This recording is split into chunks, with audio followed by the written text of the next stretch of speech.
السلام علیکم ورحمۃ اللہ تعالی وبرکاتہ۔ مرکز اہل سنت جامعہ رضویہ منظر اسلام کے یوٹیوب چینل ہم سبق درس نظامی میں آپ کا خیر مقدم ہے۔ پیارے بچوں، کھولتے ہیں اپنی کتاب توضیح فی حل غماض التنقیح۔ اس سے پہلے آپ سے درخواست ہے کہ جنہوں نے اب تک ہمارے چینل کو سبسکرائب نہیں کیا ہے وہ ضرور سبسکرائب کر لیں اور گھنٹی بھی دبا دیں تاکہ ہر آنے والی ویڈیو آپ تک فوراً پہنچ سکے، اور اپنے ساتھیوں سے بھی شیئر کریں۔ پسند آئے تو ہماری ویڈیو کو لائک بھی کیا کریں۔ چلیے کچھ عبارت پڑھ لیتے ہیں۔ بسم اللہ الرحمن الرحیم۔ وبعد فإن العبد المتوسل إلى الله تعالى بأقوى الذريعة عبید اللہ بن مسعود بن تاج الشریعة سعید جده وأنجح جده يقول لما وفقني الله تعالى بتأليف تنقيح الأصول أردت أن أشرح مشكلاتي وأفتح مغلقاتي معرضا عن شرح المواضع التي من لم يحل لها بغير إطناب لا يحل له النظر في ذلك الكتاب واعلم أني لما سودت كتاب التنقيح سارع بعض الأصحاب إلى انتساخه ومباحثته وانتشر النسخ في بعض الأطراف ثم بعد ذلك وقع فيه قليل من التغييرات والشيء من المحو والإثبات فكتبت في هذا الشرح عبارة المتن على النمط الذي تقرر لتغير النسخ المكتوبة قبل ذلك التغيير إلى هذا النمط الى آخر العبارہ۔ آج کے اس عبارت میں صاحب کتاب اپنی کتاب تنقیح جو متن ہے اس کی شرح کی وجہ بتا رہے ہیں کہ میں نے اس کی جو شرح توضیح کی ہے اس کی وجہ کیا ہے، اس کا سبب کیا ہے، سبب تالیف شرح کیا ہے، اس کو بیان کر رہے ہیں۔ فرماتے ہیں وبعد، حمد و صلات کے بعد، فإن العبد المتوسل إلى اللہ تعالی، تو بے شک اللہ رب العزت کی جانب توسل اور وسیلہ لینے والا بندہ بأقوى الذریعاتی، مضبوط ترین ذریعہ کے ذریعے، یعنی مضبوط ترین ذریعہ سے مراد نبی کریم صلی اللہ علیہ وسلم کی ذات ہے، اور عبد متوسل سے مراد خود عبید اللہ بن مسعود بن تاج الشریعہ یعنی خود آپ مصنف کی ذات ہے۔ تو معنی ہے کہ بے شک ایک مضبوط ترین ذریعہ اور سبب کے واسطے اللہ کی طرف وسیلہ لینے والا عبید اللہ بن مسعود بن تاج الشریعہ، اللہ اس کو فیروز مند فرمائے اور ان کی کوششوں کو ثمرآور فرمائے۔ یقول، کہتا ہے۔ تو اس عبارت میں آپ دیکھ رہے ہیں صاحب توضیح جو تقریباً 800 سال پہلے کے بزرگ ہیں، وہ اللہ رب العزت کی طرف نبی کریم صلی اللہ علیہ وسلم کو وسیلہ بنا رہے ہیں۔ تو اس سے سمجھ میں آتا ہے کہ ہمارے بزرگ پہلے ہی سے وسیلہ کے قائل ہیں، اور وسیلہ یہ اللہ کے علاوہ سے توسل اور وسیلہ یہ جائز اور مستحسن ہے۔ اس سے یہ سمجھ میں آ گیا۔ عبید اللہ ابن مسعود یہ عبد المتوسل سے بدل واقع ہے۔ سعید جدہ وانجح جدہ، ان جد کا معنی ہوتا ہے نصیبہ، وہ فیروز بخت ہوں، وانجح جدہ، اور ان کی کوشش کامیاب ہو۔ یہ وبعد فإن العبد المتوسل یقول، یہ عبد المتوسل جو انا کا اسم ہے اس کی خبر ہے۔ یقول، عبد متوسل عبید اللہ بن مسعود بن تاج الشریعہ کہتا ہے، لما وفقنی اللہ تعالی بتألیف تنقیح الاصول، جب اللہ رب العزت نے مجھے توفیق دی۔ توفیق کسے کہتے ہیں؟ تو توفیق کہتے ہیں اسباب کو خیر کی طرف پھیرنا، توجیہ الاسباب نحو الخیر، یہ توفیق ہے۔ تو اللہ رب العزت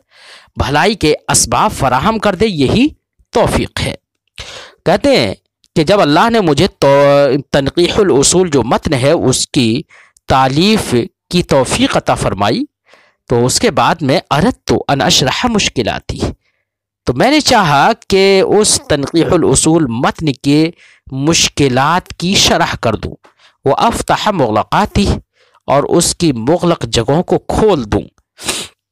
تو جو مغلق جگہ ہیں اور جو مشکل ہیں ان کی میں وضاحت اور شرح کر دوں، یہ میں نے چاہا۔ لیکن جن جگہوں میں شرح کی ضرورت نہیں ہے، اگر شرح کی جائے تو مطلب کم اور الفاظ زیادہ ہو جائیں گے، جس کو اتناب کہتے ہیں، تو اتناب لازم آ جائے گا، تو ایسی جگہوں کے شرح سے میں نے اعراض کیا ہے۔ فرماتے معرضاً عن شرح المواضع التي،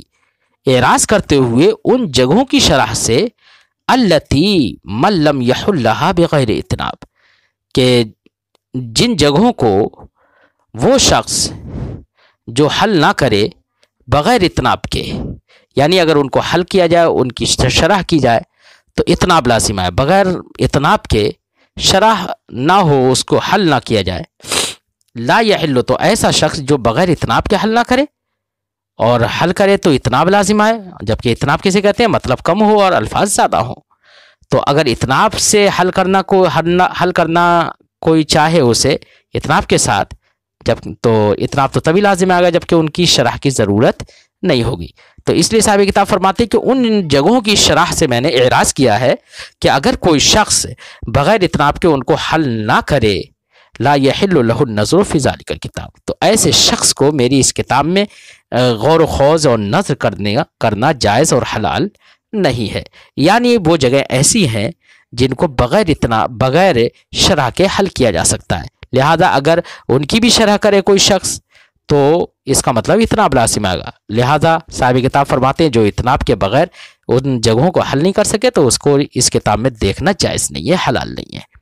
وَعَلَمْ أَنِّي لَمَّا صَوَّتُ کتاب التنقیح، یہاں سے صاحب کتاب تنقیح کی جو شرح توضیح ہے، اس توضیح کی وضاحت کر رہے ہیں کہ میں نے کیوں لکھی، وجہ کیا ہوئی، اس میں کیا تغیرات واقع ہوئے، وہ پیش کر رہے ہیں۔ ساتھ ہی ساتھ ان باتوں کی طرف اشارہ کر رہے ہیں جو شرح کے اندر موجود ہے، یعنی شرح میں بیش بہا قیمتی، بہت ہی قیمتی موتی میں نے پیش کر دی ہیں تحقیقات اور تدقیقات کے، اس کو بیان کر رہے ہیں۔ فرماتے ہیں وعلم، اے پڑھنے والے تو جان لے، انی لما صوت کتاب التنقیح، جب میں نے تنقیح جو متن ہے اس کتاب کا مسودہ تیار کیا، سارع بعض الصحابی لانتساخہ، تو کچھ دوست احباب اس کی کاپی کرنے کی طرف سبقت کرنے لگے اور اس میں تلاش و جستجو اور مباحثے کی طرف بڑھنے لگے۔ وانتشر النسخ فی بعض الاطراف، اور کچھ اطراف و جوانب میں اس کے نسخے اور اس کی کاپیاں پھیل گئیں۔ ثم بعد ذلك وقع فیہ قلیل من التغیرات، تو ظاہر بات ہے بچوں اس دور میں لوگ اپنے اپنے ہاتھوں سے لکھتے تھے، ایسا تو نہیں ہے کہ ایک نسخہ تیار ہو گیا تو اس کی کاپی جو آج کے وقت میں پریس سے ہو جاتی ہے، ویسا نہیں تھا، ہر آدمی لکھتا تھا، اور ہم اگر 2-4 صفحے لکھیں تو کچھ نہ کچھ بدلاؤ ہو جاتا ہے، کچھ نہ کچھ غلطیاں ہو جاتی ہیں، تو ایسے ہی ان نسخوں میں بھی کچھ تغیرات واقع ہو گئے، کہیں پر کسی نے کچھ لکھ دیا، کسی نے کم کر دیا، کسی نے بڑھا دیا، تو یہ تغیرات واقع ہو گئے۔ تو تغیرات کی وجہ سے جو متن ہے وہ نسخوں میں الگ الگ ہو گیا۔ تو صاحب کتاب نے نسخوں میں متن جب الگ الگ ہو گیا تو صاحب کتاب کے نزدیک جو محو اس بات کے بعد جو مقرر اور ثابت متن تھا، صاحب کتاب نے اس متن کو لکھا تاکہ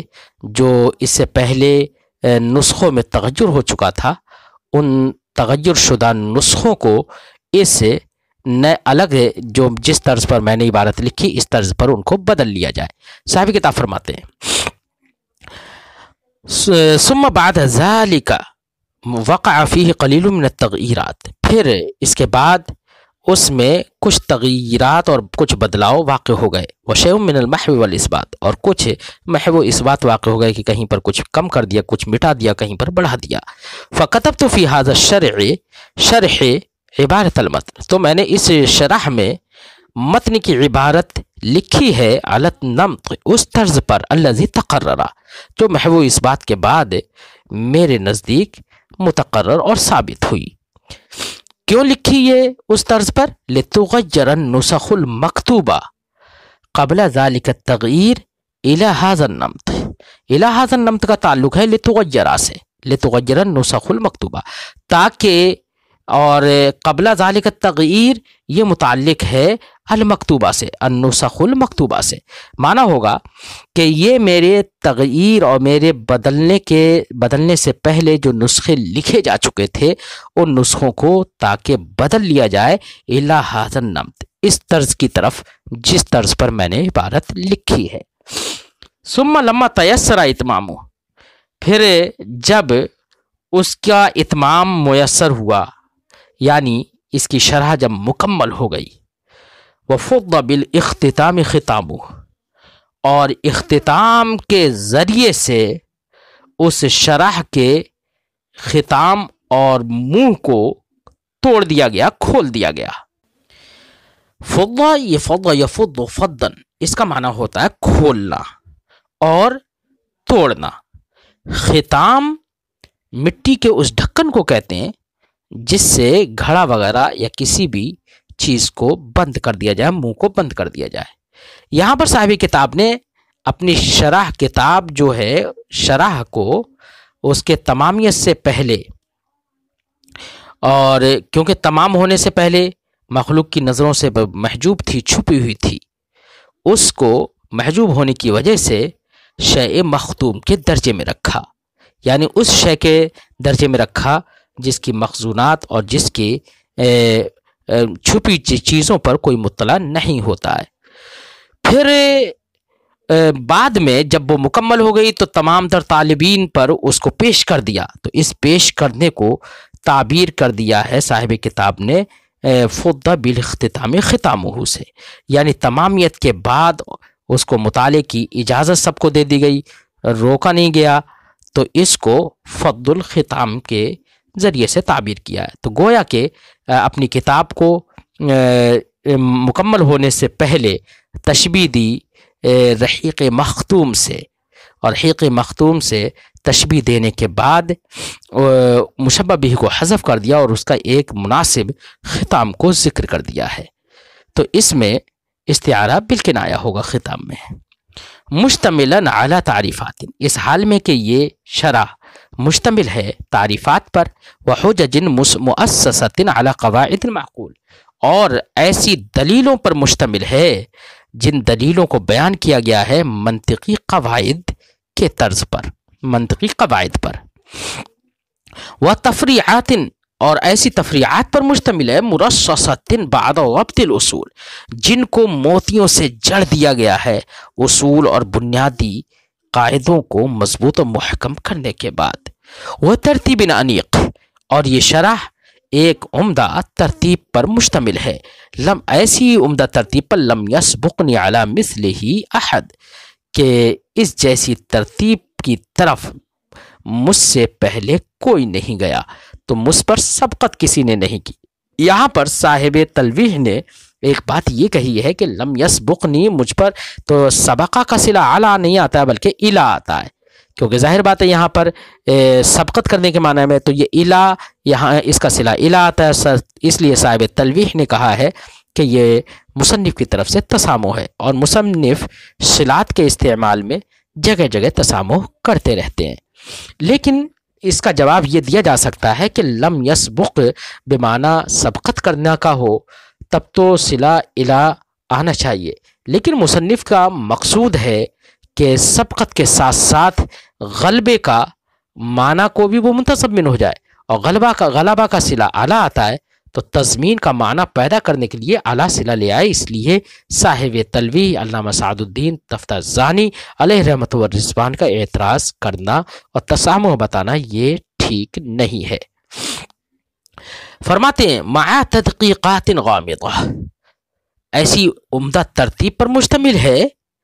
کہ جس کی طرف کوئی مجھ سے پہلے نہیں گیا،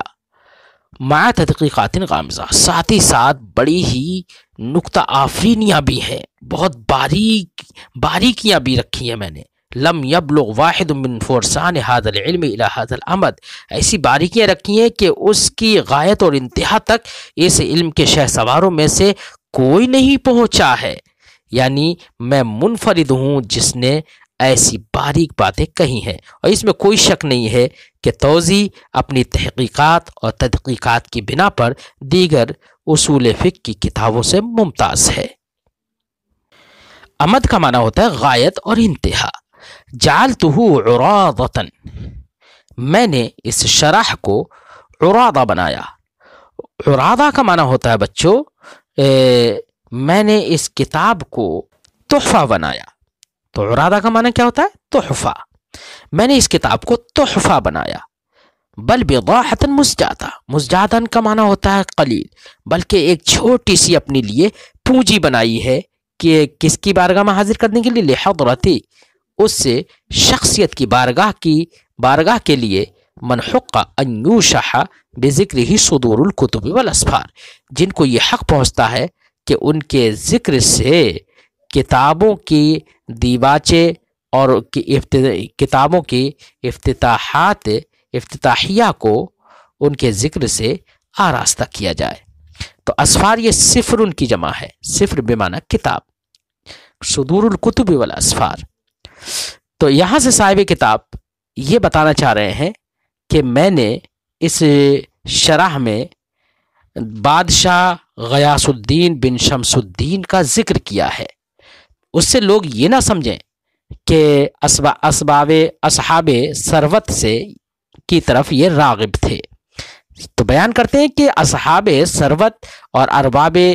دولت کی طرف میں مائل نہیں ہوں، ان سے بہت دور رہنے والا ہوں، لیکن چونکہ بادشاہ غیاث الدین بن شمس الدین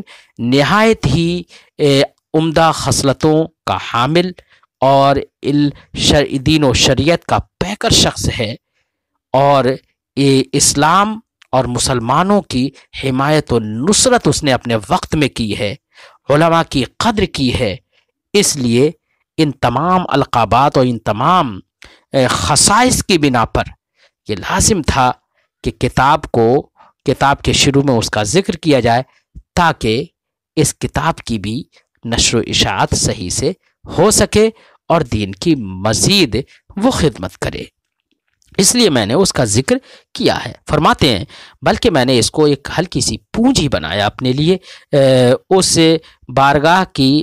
اس شخص کی بارگاہ کے لیے کہ من حق ان یوشح، کہ جس کے لیے حق یہ پہنچتا ہے کہ اس کے ذکر سے کتابوں کے افتتاح اور کتابوں کے دیواچے میں جن کے ذکر کو آراستہ کیا جائے، وَيُسْتَغَاثَ بِاسْمِهِ الْعَالِي، اور اس کے بلند و بالا نام سے استغاثہ کیا جائے حضر اور سفر میں، احزار و اسفار۔ اعنی، مراد کون ہے میری ایسے شخص سے؟ کہہ رہے ہیں اعنی حضرت ملک ملوک الاسلام، سلاطین اسلام میں سے ایک سلطان جو اللہ کی راہ میں جہاد سے مشرف ہے اور بیت حرام کی زیارت سے شرف یاب ہے، وہ مراد ہے۔ کون ہے وہ؟ اس کا ذکر آگے کریں گے، پہلے اس کے القاب کو ذکر کر رہے ہیں۔ اعنی حضرت ملک الملوک الاسلام، اسلام کے بادشاہوں میں ایک بادشاہ، المشرف بالجہاد فی سبیل اللہ، اللہ کی راہ میں جہاد سے جو مشرف ہے، وزیارت بیتہ الحرام، اور اس کے بیت حرام یعنی عزت والے گھر کعبۃ اللہ کی زیارت سے مشرف ہے۔ الذی تضادع بصدمتہ مبانی الحرمان، جس سے ٹکرانے کی وجہ سے دونوں حرم کی عمارتیں متزلزل ہو گئیں۔ حرمان سے مراد دو عمارتیں ہیں جن کو فرعونوں میں سے کسی فرعون نے نہایت مضبوط اور مستحکم پتھروں سے بنایا تھا تاکہ وہ اس کی قبر بنے، اور یہ بھی کہا گیا ہے کہ ان دونوں کو حضرت ادریس علیہ السلام نے بنایا تھا تاکہ علوم کی حفاظت ہو سکے ان میں طوفان نوح سے۔ تو بہرحال دونوں حرم کی عمارتیں جس کے ٹکرانے کی وجہ سے متزلزل ہو گئیں۔ وَاحْتَزَّ بِحُسْنِ شَعَائِرِهِ الْمَشَاعِرُ وَالْحَرَمَانِ، اور اس کے حسن اخلاق کی وجہ سے احساسات اور دونوں حرم جھوم اٹھے۔ دونوں حرم سے مراد مکہ اور مدینہ ہے۔ رافع لواء شریعت الغرہ، صاف و شفاف شریعت کے جھنڈے کو بلند کرنے والا، حنفیہ صاف ستھرا پاکیزہ حنفی مسائل اور تقلیدات کو زندہ رکھنے والا شخص، غیاث الحق والدین، شمس الاسلام والمسلمین، مؤید بالعید المتین، جو ایک نہایت مستحکم نصرت سے مؤید اور تائید یافتہ ہے، فی اعلاء کلمت الدین المبین، دین مبین کے کلمے کو بلند کرنے میں۔ اعز اللہ الاسلام والمسلمین، اللہ اسلام اور مسلمانوں کو بلند فرمائے اور غالب فرمائے، اسلام اور مسلمانوں کو غلبہ عطا فرمائے، بدوام دولتی، اس کی حکومت کے دوام سے اور اس کی حکومت کی بقا سے۔ وشد باوتاد الخلود اطناب عزتہ وعلائہ، اور اس بادشاہ کی عزت و رفعت اور اس کی بلندیوں کے رسیوں کو ہمیشگی کے کھوٹوں سے اللہ باندھ دے، یعنی اس کی دولت اور اس کی حکومت ہمیشہ رہے۔ تو یہاں پر اوتاد الخلود، آپ جانتے ہیں کہ ہمیشگی کے کہیں وہ کھوٹے نہیں ہوتے، اوتاد یہ وتد کی جمع کھوٹے کے معنی میں، کہیں کھوٹے نہیں ہوتے ہیں، لیکن یہاں پر آپ جانتے ہیں کہ کھوٹے سے اگر کوئی چیز باندھ دی جاتی ہے تو وہ کہیں جاتی نہیں ہے، تو اس معنی کر یہاں پر اس کی حکومت کو، حکومت کی بقا اور اس کے دوام کو تشبیہ دی ہے کھوٹوں سے باندھنے سے۔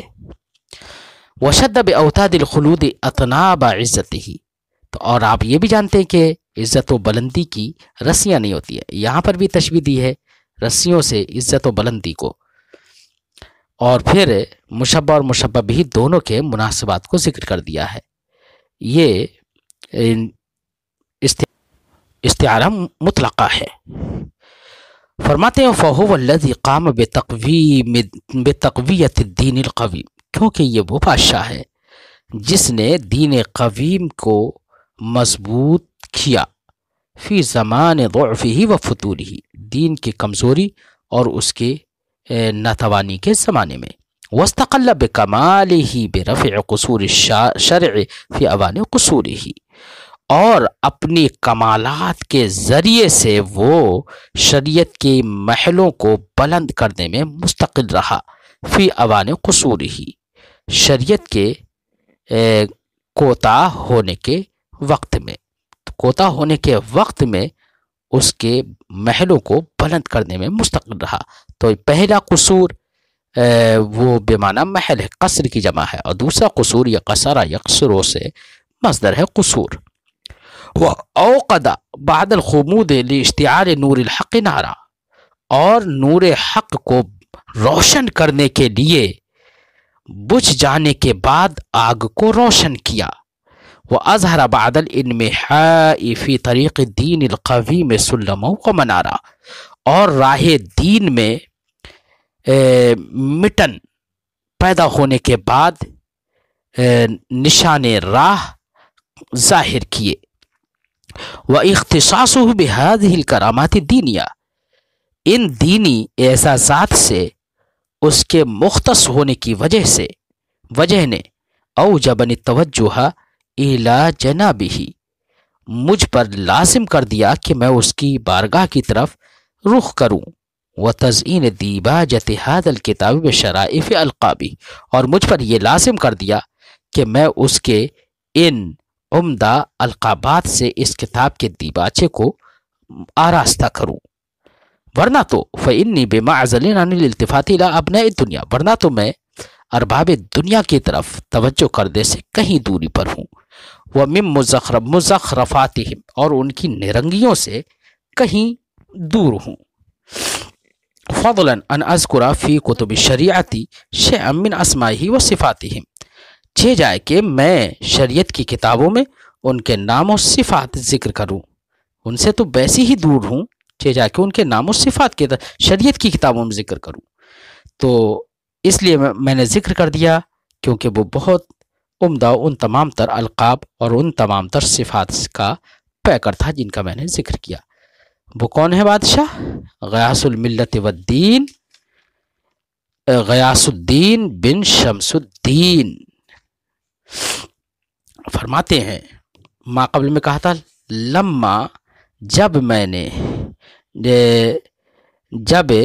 اس کتاب لما تیسر اتمامہ، جب اس کتاب کی تمامیت میسر ہوئی، تو اسی لما کا جواب آ رہا ہے سمیت ھذا الکتاب، میں نے اس کتاب کا نام رکھا بالتوضیح فی حل غوامض التنقیح، یہ نام رکھا۔